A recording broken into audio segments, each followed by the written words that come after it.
Mae plant ysgol Cwm Banwy heb os wedi elwa gymaint o fod yn rhan o'r prosiect ymarferwyr creadigol. Mae'r grant yna wedi galluogi'r plant i gael gymaint o brofiadau amrywiol,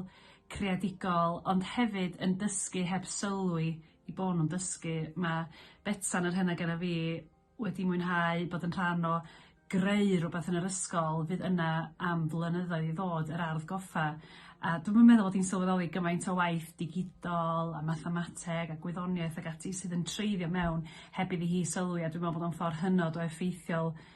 i addysgu plant drwy brofiadau fel hyn a drwy greu rhywbeth. Mae'r sgiliau yna wedyn gennyn nhw am byth hefyd yr pleser maen nhw'n i gael o fod wedi gweithio tuag at rhywbeth, gweithio fel tîm, a bod yna rhywbeth fel yr ardd i'w ddangos ar y diwedd. Felly mae'n creu